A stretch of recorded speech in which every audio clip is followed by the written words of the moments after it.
बच्चों, mental math कक्षा 10 मैं हूं हरी सर और आप सभी बच्चे देख रहे हैं आपका अपना YouTube channel maths with Hari sir special Hindi medium के बच्चों के लिए। आइए करना शुरू करते हैं अगला भाग क्या कहता है। और इस वीडियो में हम करने वाले हैं बच्चों अध्याय 8 त्रिकोणमिति। ठीक है, तो आइए करना शुरू करते हैं। मैंने हमेशा की तरह पहले से लिख के रखा हुआ है, बहुत ही आसान प्रश्न है। आपको सिर्फ एक काम करना है, ज़्यादा से ज़्यादा अभ्यास करना है, प्रैक्टिस करनी है। ठीक है, आइए करना शुरू करते हैं। प्रश्न नंबर 6 देखो क्या कहता है। यदि tan थीटा बराबर 12/5 तो 13 sin थीटा/3 का मान बताओ। ठीक है, तो सबसे पहले हमें क्या करना है, हमें एक राइट एंगल ट्रायंगल बना लेनी है इस तरीके से, और इसको नाम दे देते हैं ABC। ये मान लो ये थीटा डिग्री है। और tan थीटा क्या होता है बच्चों, tan थीटा होता है P/B, यानी परपेंडिकुलर बाई बेस। और यहाँ पर P क्या है 12 और B क्या है 5, इस तरीके से। तो ये 12 हो गया और ये 5 हो गया। आपको AC निकालनी है, तो पाइथागोरस थ्योरम का यूज करते हुए आप AC का लंबाई निकाल सकते हैं। ठीक है, राइट एंगल ट्रायंगल यानी समकोण त्रिभुज में जो 90 डिग्री के सामने भुजा होती है उसे कर्ण कहते हैं। तो कर्ण का वर्ग बराबर होता है आधार का वर्ग, ठीक है, जमा लंब का वर्ग, इस तरीके से। तो AC का वर्ग ज्ञात करना। तो AB कितनी है 5, तो 5 का वर्ग बराबर 12 का वर्ग, यानी इस तरीके से हम लिखेंगे। तो बच्चों AC, अब देखो AC का वर्ग 5 का वर्ग होता है 25 और 12 का वर्ग होता है 144। दोनों को जमा करें तो कितना आता है 169 आता है। और इधर ये वर्ग है, इधर आकर ये वर्गमूल में चेंज हो जाएगा। और 169 का वर्गमूल कितना होता है 13। ठीक है, कितना होता है 13। तो AC कितनी आ गई 13 आ गई बच्चों, यहाँ पर AC आ गई 13। तो इस तरीके से ये आप निकाल लेना। अब जैसे जैसे दिया हुआ है तो लिखा 13 और साइन थीटा क्या होता है बच्चों, आधार बटे लंब बटे कर्ण होता है। आधार तो ये होता है ना, लंब बटे कर्ण। तो लंब क्या है 12, ठीक है, और बटे कर्ण क्या है 13, इस तरीके से। ठीक है, लंब बटे कर्ण होता है और बटे में 3 लिखा हुआ है। तो यहाँ पर 13 से 13 कट गया तो आपका आ गया 12/3। 3 से 12 को भाग दे दीजिए तो आ गया 4। तो बच्चों 13 sin थीटा/3 का मान आता है 4। ये आपका उत्तर बन गया। आइए करते हैं प्रश्न नंबर 7। देखो क्या कहता है। कोस थीटा जमा साइन थीटा ब्रैकेट की घात 2 जमा कोस थीटा घटा साइन थीटा ब्रैकेट बंद की घात 2 का मान बताओ। ठीक है, यहाँ पर आप देखें तो दोनों ब्रैकेट में एक जैसी संख्या है। यहाँ पर जमा का निशान है और यहाँ पर घटा का निशान है, यानी हमें A जमा B की 2 का फॉर्मूला लगाना है, साथ ही इसमें A घटा B की 2 का फॉर्मूला लगाना है। ठीक है, आपको फॉर्मूले तो याद होंगे, 10वीं क्लास में हैं। तो A जमा B की 2 का फॉर्मूला होता है A की 2 जमा B की 2 और जमा 2AB। ठीक है ना, ये मैंने लिख लिया इधर, जमा 2AB। फिर ये जमा का निशान, फिर A घटा B की 2 का लगाना, तो इसमें भी होगा A की 2, ठीक है, जमा B की 2 और घटा 2AB। ठीक है, तो A है कोस थीटा और B है साइन थीटा, इस तरीके से ये कर लेना।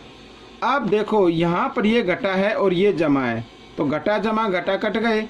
और देखो कोस की घात 2 जमा साइन की घात 2 बराबर होता है 1 के, और इधर ये भी होता है 1 के। तो 1 और 1 कितना हो गया 2, तो इसका उत्तर कितना आ गया 2 आ गया बच्चों। ठीक है, अब बच्चों ये रहा प्रश्न नंबर 8। क्या कहता है प्रश्न नंबर 8, आइए करना शुरू करते हैं।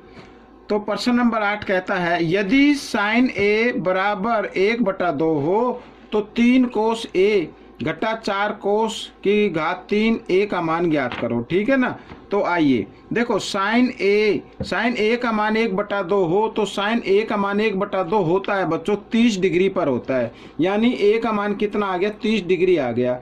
ठीक है, तो अब आपको क्या करना है, यहाँ पर लिखा 3 कोस A, तो कोस A की जगह आपको क्या लिखना है 30 डिग्री लिखना है, और घटा 4, फिर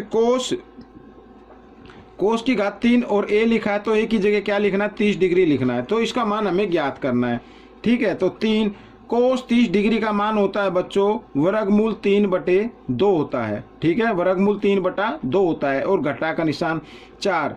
और कोस यहाँ पर भी कोस 30 लिखा हुआ तो कोस 30 का मान लिखेंगे वर्गमूल 3/2। लेकिन यहाँ पर घात कितनी है, 3 है, तो 3 घात आपको लगा देनी है।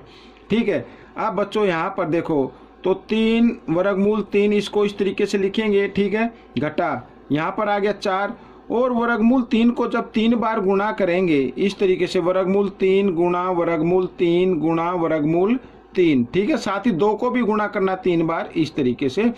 तो वर्गमूल 3 को जब वर्गमूल 3 से गुणा करते हैं तो 3 आ जाएगा। तो यहाँ पर हम लिख सकते हैं 3 वर्गमूल 3, ये वर्गमूल बच गया तो इधर लिख दीजिए। और नीचे 2 दूनी 4 दूनी 8 आ गया। अब 4 एकम 4 4 दूनी 8 इस तरीके से कर देना है। अब देखो आगे 3 यहाँ पर वर्गमूल 3/2 और घटा। ठीक है, तो यहाँ पर आ गया 3 वर्गमूल 3/2। अब ये घटा ये जमा घटा जमा घटा तो आंसर कितना आ गया, 0 आ गया बच्चों। आपका आंसर कितना आ गया, 0 आ गया। ठीक है, तो ये क्वेश्चन आपका हल हो गया है। आइए करते हैं प्रश्न नंबर 9। तो प्रश्न नंबर 9 रहा आपके सामने। तो प्रश्न नंबर 9 भी हम करते हैं, बहुत ही आसान है। देखो तो लिखा साइन स्क्वेयर थीटा -1। ठीक है, -1 तो इसका जो मान होगा वो होता है बच्चों tan स्क्वेयर थीटा होता है, tan स्क्वेयर थीटा। ठीक है, साइन स्क्वेयर थीटा -1 इक्वल होता है tan स्क्वेयर थीटा, इसकी जगह लिख दिया। और 1 माइनस कोसेक स्क्वेयर थीटा होता है बच्चों माइनस कोट के इक्वल होता है, माइनस कोट स्क्वेयर थीटा के इक्वल। अब देखो आगे तो tan स्क्वेयर थीटा। ठीक है, और माइनस कोट थीटा को लिख सकते हैं 1/10 लिख सकते हैं, यानी यहाँ पे स्क्वेयर है तो इसको भी स्क्वेयर बना दीजिए। ठीक है, और tan से tan यहाँ पर कैंसिल हो गया, -1 आपका बचा तो ये -1 आपका आंसर बन गया। आइए करते हैं प्रश्न नंबर 10। तो इस भाग का आखिरी प्रश्न है प्रश्न नंबर 10। क्या कहता है प्रश्न नंबर 10, देखो यहाँ पर लिखा 3 और लिखा tan स्क्वेयर 26 घटा 3। ठीक है, अब यहाँ पर लिखा कोशिक स्क्वेयर 64। तो कोशिक स्क्वेयर 64 को बच्चों हम लिख सकते हैं। देखो यहाँ पर मैं आपको बताता हूँ कोसेक 64 इक्वल होगा किसके, सेक 26 के। ठीक है ना भाई, देखो अगर इन दोनों का योग 90 डिग्री आता है तो इसका मतलब दोनों क्या होते हैं, बराबर होते हैं। तो कोस 64 की जगह सेक 26 लिखा जा सकता है। ठीक है, यहाँ पर स्क्वायर है तो आप भी स्क्वायर डाल दीजिए। ठीक है, तो यहाँ पर लिखेंगे सेक स्क्वायर 26। ठीक है, अब बच्चों देखो तो इन दोनों में से जो 3 है वो कॉमन ले लेते हैं, ये ले लिया हमने।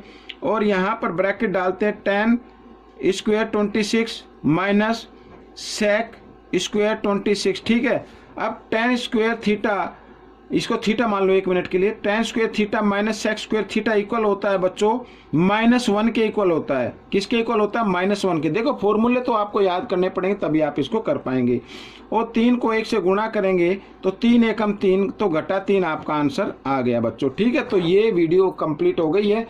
आपको ये वीडियो कैसी लगी मुझे ज़रूर बताएं, इसमें से सीखकर दूसरे बच्चों को ज़रूर सिखाना है। मिलेंगे अगले भाग में, तब तक के लिए धन्यवाद।